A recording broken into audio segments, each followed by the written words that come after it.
Welcome to rhythm of learning. ഇന്നത്തെ ക്ലാസ്സിൽ നമ്മൾ പഠിക്കാൻ പോകുന്നത് ഹോട്ട് ടോപ്പിക്സ് ആണ്.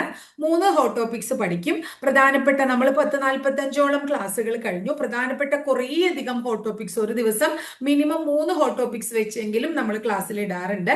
ചില ദിവസം അത് 5 എണ്ണം 4 എണ്ണം ഒക്കെ ഉണ്ടാവാറുണ്ട്. അപ്പൊ അത്യാവശ്യം ഒരുവിധം നമ്മുടെ സിലബസ് ഓറിയന്റഡ് ആയിട്ടുള്ള ഹോട്ട് ടോപ്പിക്സ് ഒക്കെ തന്നെ നമ്മൾ കവർ ചെയ്തു എന്ന് തന്നെ പറയാം. ക്വസ്റ്റ്യൻ പേപ്പറിൽ നിന്നുള്ളതും ഒക്കെ നമ്മൾ കവർ ചെയ്തിട്ടുണ്ട്. ഇനി ചില ചില കുട്ടി കുട്ടി ടോപ്പിക്സ് ഒക്കെ ഉണ്ട്. അപ്പൊ അത്തരം ടോപ്പിക്സുകളാണ് ഇനി നമ്മൾ പഠിക്കാനായിട്ട് പോണത്. അപ്പൊ അതിൽ നമ്മൾ ഫുഡ് ചെയിൻസ് അഥവാ ഭക്ഷ്യ ശൃംഖല എന്ന് പറഞ്ഞിട്ട് നിങ്ങൾ ക്വസ്റ്റ്യൻ പേപ്പറിലൊക്കെ കണ്ടുണ്ടാവും. ആ ഭക്ഷ്യ ശൃംഖലയെ കുറിച്ച് നമുക്ക് ആദ്യം തന്നെ പഠിക്കാം. ഭക്ഷ്യ ശൃംഖല അഥവാ ഫുഡ് ചെയിനെ കുറിച്ച് എന്താ നിങ്ങൾക്കറിയാം? ഭക്ഷ്യ ശൃംഖല അഥവാ ഫുഡ് ചെയിൻസ് എന്ന് പറഞ്ഞിട്ടുണ്ടെങ്കിൽ ഉൽപാദകരിൽ നിന്ന് ഭക്ഷ്യ ഊർജം ഉപഭോക്താക്കളിലേക്ക് എത്തുന്ന വിവിധ തലങ്ങൾ ഉണ്ട്. ആ വിവിധ തലങ്ങളുടെ ഒരു ശൃംഖലയാണ് നമ്മൾ എന്ത് പറയുന്നത്? ഭക്ഷ്യ ശൃംഖല എന്ന് പറയുന്നത്.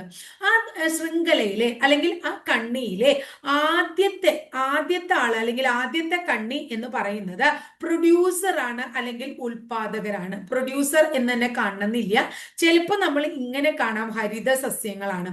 അപ്പോ ഭക്ഷ്യ ശൃംഖലയിലെ ആദ്യത്തെ കണ്ണികൾ ആര് എന്ന് ചോദിച്ചാൽ നമ്മൾ എന്ത് പറയണം? ഒന്നുകിൽ ഉൽപാദകരെന്നോ അല്ലെങ്കിൽ ഹരിത സസ്യങ്ങൾ എന്നോ പറയാം. ഇനി അവസാനത്തെ കണ്ണി ആരാന്ന് ചോദിച്ചാൽ ആരുടെ പേരാ പറയാ? അവസാനത്തെ കണ്ണി മാംസഭോജിയാണ് പറയും. അപ്പൊ അവസാനത്തെ കണ്ണികൾ ആരാണ്? മാംസഭോജികളാണ് കേട്ടോ.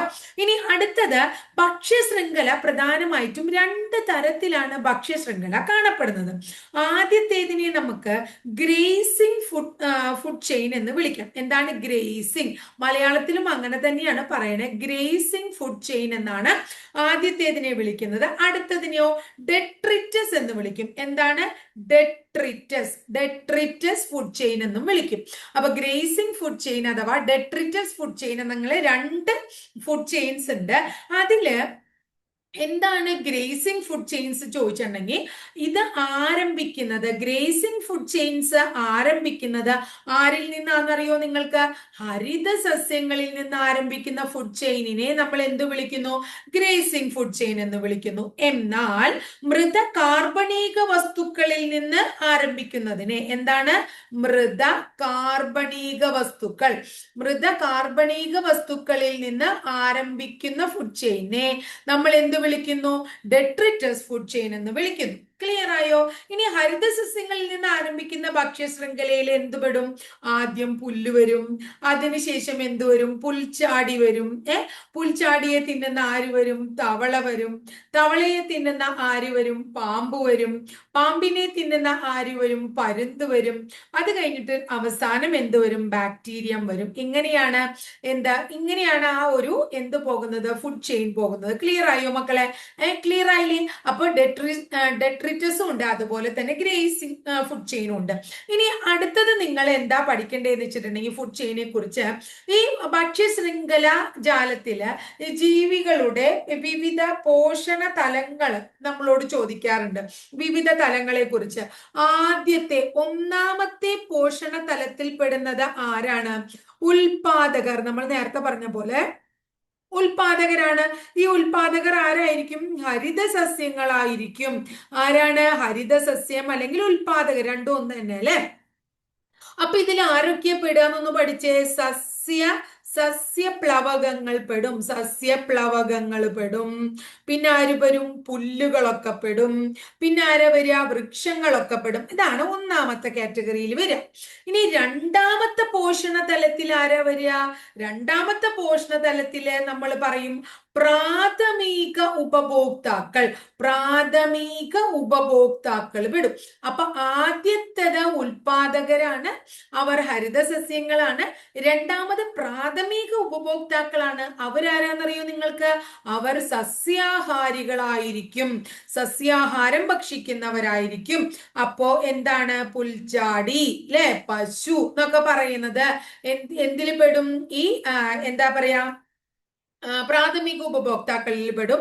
അല്ലെങ്കിൽ പ്ലവകങ്ങളും പെടും.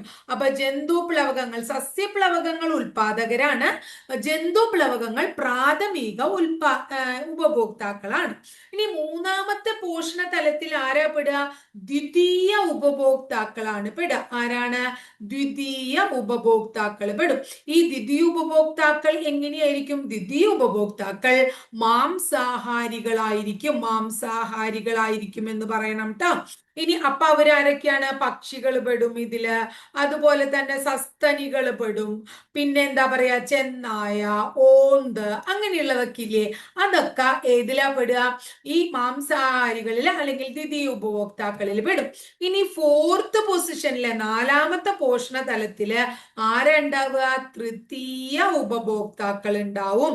തൃതീയ ഉപഭോക്താക്കൾ. തൃതീയ ഉപഭോക്താക്കളുടെ പ്രത്യേകത എന്താ? അവർ മാംസാഹാരികളെ ഭക്ഷിക്കുന്നു. മാംസാഹാരികളെ ഭക്ഷിക്കുന്നവരാണ് ആര്? തൃതീയ ഉപഭോക്താക്കൾ. ആരാണ്? മനുഷ്യൻ. നമ്മള് എന്താണ് ഈ പക്ഷികളെയും അല്ലെങ്കിൽ ഇപ്പൊ എന്താ പറയാ അങ്ങനെയുള്ള മൃഗങ്ങളെയും ഒക്കെ ഭക്ഷിക്കില്ലേ? അപ്പോ മനുഷ്യൻ പെടും, അതുപോലെ തന്നെ സിംഹം പെടും, അതുപോലെ തന്നെ പരുന്തു പെടും. അതൊക്കെ ഏതിൽ പെടും? തൃതീയ ഉപഭോക്താക്കളിൽ പെടും. അപ്പൊ ഇത്രയും കാര്യം ക്ലിയർ ആയോ? അപ്പൊ ആദ്യത്തെ കാറ്റഗറി, ഇന്നത്തെ ഫസ്റ്റ് ടോപ്പിക് കഴിഞ്ഞു. രണ്ടാമത്തത് നമ്മളോട് ചോദിക്കാറുള്ളത്, രണ്ടാമത്തത് പ്രകൃതിദത്ത പോളിമറുകള് അല്ലെങ്കിൽ കൃത്രിമ പോളിമറുകള് എന്ന് പറഞ്ഞിട്ട് നമ്മൾ കാണാറുണ്ട്. അപ്പോ ചില പോളിമർ തന്നിട്ട് ഇങ്ങനെയാണ് പരീക്ഷയ്ക്ക് വരിക, പോളിമർ തരും. ഈ പോളിമർ തന്നിട്ട് ആ പോളിമറിന്റെ മോണോമർ എന്താണെന്ന് ചോദിക്കും. അപ്പൊ മോണോമർ നമ്മൾ മനസ്സിലാക്കണം. ഇപ്പൊ എക്സാമ്പിൾ പറയുകയാണെങ്കിൽ അന്നജം ഒരു പോളിമർ ആണ്.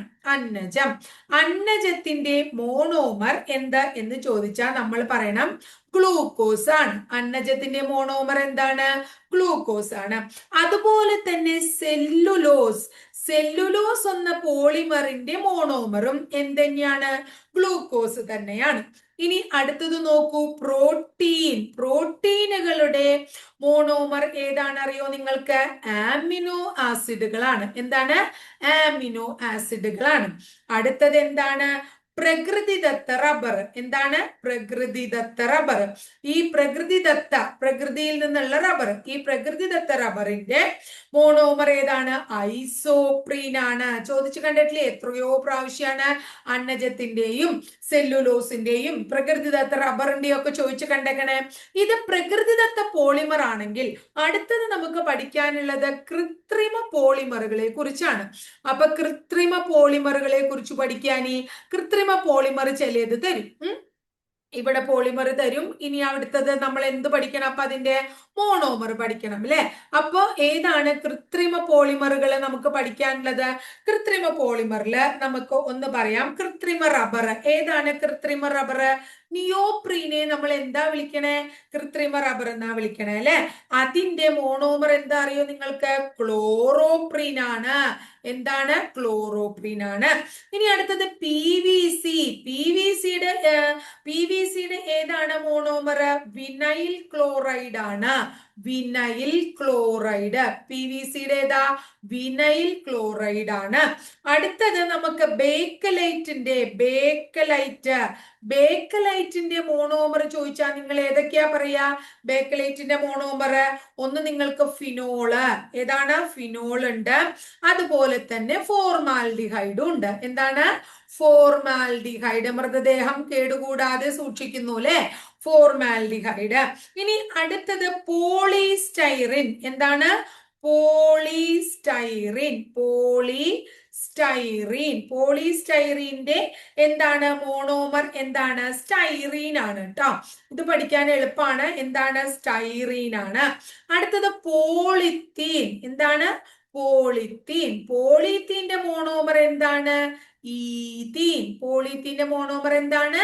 ഈതീൻ ആണ്. അടുത്തത് എന്താണ്? അപ്പൊ ബേക്കലൈറ്റ് പഠിച്ചു അല്ലെ? ബേക്കലൈറ്റ് പഠിച്ചു, നിയോപ്രിൻ പഠിച്ചു. അടുത്തത് ഒരെണ്ണം കൂടി ഉണ്ട്, ടെഫ്ലോൺ. എന്താണ്? ടെഫ്ലോണിന്റെ മോണോമർ എന്താണ്? ടെഫ്ലോണിന്റെ മോണോമറിന്റെ പേര് ടെട്രാഫ്ലൂറോ ഈതീൻ എന്നാണ്. എന്താണ്? ടെട്രാഫ്ലൂറോ ഈതീൻ എന്നാണ്. ടെട്രാഫ്ലൂറോ ഈഥീൻ. അപ്പൊ ഇത്രയാണ് പോളിമറും അതുപോലെ തന്നെ എന്താണ് നമുക്ക് പഠിക്കാനുള്ളത്, മോണോമർ എന്ന് പറയുന്ന കാര്യം. അപ്പൊ നമ്മൾ എന്തൊക്കെ ടോപ്പിക്കുകളാണ് പഠിച്ചത്, പോളിമറും മോണോമറും പഠിച്ചു. അതുപോലെ തന്നെ എന്താ പറയുന്നത്, ഉൽപാദകര് അല്ലെ, നമ്മുടെ ആദ്യത്തെ ഉൽപാദകര്, ആദ്യത്തെ കാറ്റഗറിയിൽ വരുന്നത് ആരാണ്, ഉൽപാദകരാണ്. പിന്നെ അങ്ങനെ ഓരോ കാറ്റഗറിയിലുള്ള ഉൽപാദകരെ കുറിച്ചിട്ട് കൃത്യമായിട്ട് നമ്മൾ ഉൽപാദകരെയും ഉപഭോക്താക്കളെയൊക്കെ കൃത്യമായിട്ട് പഠിച്ചു. അതില് ഉൽപാദകരുടെയും ഉപഭോക്താക്കളുടെയും ഇടയിൽ, ഉപഭോക്താക്കൾ തന്നെ 3 കാറ്റഗറി ഉണ്ട്, പ്രാഥമികം, ദ്വിതീയം, തൃതീയം. അത് ഓരോന്നും നിങ്ങൾ കൃത്യമായിട്ട് പഠിക്കണം, അത് പരീക്ഷയ്ക്ക് ചോദിക്കാറുണ്ട്. ഇനി അടുത്തത് നമ്മൾ പരീക്ഷയ്ക്ക് ഈ ക്വസ്റ്റ്യൻ പേപ്പറിൽ കാണാറുള്ള ഒരു ചോദ്യമാണ്. സാധാരണ രീതിയിൽ നമുക്ക് എന്ത് പഠിക്കാനില്ല, നമ്മുടെ ഈ എന്താ പറയാ, വേൾഡ് ഹിസ്റ്ററി പഠിക്കാനില്ല. പക്ഷേ നെപ്പോളിയൻ ബോണപ്പർട്ടിനെ കുറിച്ച് ഒന്ന് രണ്ട് ക്വസ്റ്റ്യൻ പേപ്പറിൽ ചോദിച്ചു കണ്ടു. അപ്പൊ നെപ്പോളിയൻ ബോണപ്പർട്ടിനെ കുറിച്ചിട്ടുള്ള ഒന്ന് രണ്ട് കാര്യങ്ങൾ നമുക്കൊന്ന് പഠിച്ചു പോവാം. അപ്പൊ നെപ്പോളിയൻ ബോണപ്പാർട്ടിനെ കുറിച്ച് ഒരു ക്വസ്റ്റ്യൻ പേപ്പറിൽ ചോദിച്ച ചോദ്യം എന്താന്ന് ചോദിച്ചിട്ടുണ്ടെങ്കിൽ, നെപ്പോളിയൻ ബോണപ്പർട്ട് ഫ്രാൻസിന്റെ കിരീടധാരിയായത് ഏത് വർഷമാണ്? അദ്ദേഹം ഫ്രാൻസിന്റെ കിരീടധാരിയായ വർഷം, ഫ്രാൻസിന്റെ കിരീടം ചൂടിയ വർഷം 1804. അദ്ദേഹത്തിനെ നമ്മൾ വിളിക്കുന്ന പേര് എന്തൊക്കെയാണ്? എന്ത് വിളിക്കുന്നു? ഫ്രഞ്ച് വിപ്ലവത്തിന്റെ ശിശു എന്ന് വിളിക്കുന്നുണ്ട്. അതുപോലെ തന്നെ ലിറ്റിൽ കോർപ്പറൽ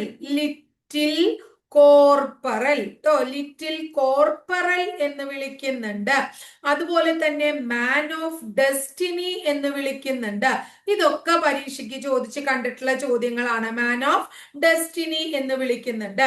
അതുപോലെ ആധുനിക ഫ്രാൻസിന്റെ ശില്പി എന്നും വിളിക്കുന്നുണ്ട്. ആധുനിക ഫ്രാൻസിന്റെ എന്താണ്, ശില്പിയും ആര് തന്നെയാണ്? നെപ്പോളിയൻ ബോണപ്പർട്ട് തന്നെയാണ്. നെപ്പോളിയൻ ബോണപ്പർട്ട് 1799 എന്ത് ചെയ്തു? ഫ്രാൻസിന്റെ അധികാരം പിടിച്ചെടുത്തു. എങ്കിലും 1804 അദ്ദേഹം ഫ്രാൻസിന്റെ ചക്രവർത്തിയായി മാറിയത്, അല്ലെങ്കിൽ കിരീടം നേടിയത് ആ വർഷമാണ്. ഇദ്ദേഹം 1821 മെയ് മാസം 5-ാം തീയതി ആണ് ഇദ്ദേഹത്തിന്റെ മരണം. നെപ്പോളിയൻ പൂർണ്ണമായും പരാജയപ്പെട്ടത് ഏത് യുദ്ധത്തിലാണ് എന്ന് ചോദിച്ചാൽ 1815 വാട്ടർലൂ യുദ്ധത്തിലാണ്. ഇപ്പൊ നെപ്പോളിയൻ പരാജയപ്പെട്ട യുദ്ധം എന്ന് ചോദിക്കാം, വാട്ടർലൂ യുദ്ധം, അല്ലെങ്കിൽ വാട്ടർലൂ യുദ്ധത്തിന്റെ വർഷം എന്താണെന്ന് ചോദിക്കാം. ഇതൊക്കെ പ്രധാനമാണ്. ഈ നെപ്പോളിയൻ എന്നാണ് ജനിച്ചത് എന്നും കൂടി ഒന്ന് പഠിക്കുക. 1769 ഓഗസ്റ്റ് മാസം 15-ാം തീയതി കോഴ്സിക്ക ദ്വീപിലാണ്, ദ്വീപിന്റെ പേര് പഠിക്കുക, കോഴ്സിക്ക എന്ന് പറയുന്ന ദ്വീപിലാണ് അദ്ദേഹം ജനിച്ചത്. അപ്പൊ ഇത്രയാണ് നെപ്പോളിയനെ കുറിച്ച് പഠിക്കാനുള്ളത്. അപ്പൊ 3 ടോപ്പിക്കാണ് നമ്മൾ ഇന്ന് പഠിച്ചത് അല്ലെ. അത് ഭംഗിയായിട്ട് പഠിച്ചു വെക്കുക. നമ്മൾ 60 ദിവസം കഴിയുമ്പോഴേക്കും ഫുള്ളായിട്ടും നമ്മുടെ സിലബസിലുള്ള ഫുൾ ഹോൾ ടോപ്പിക്സും പഠിച്ചു തീരുന്ന ചെയ്യൂട്ടോ. അപ്പൊ ഇത്രയേ ഉള്ളൂ. അടുത്ത ദിവസം മറ്റൊരു ടോപ്പിക്കുമായി നമുക്ക് വീണ്ടും കാണാം.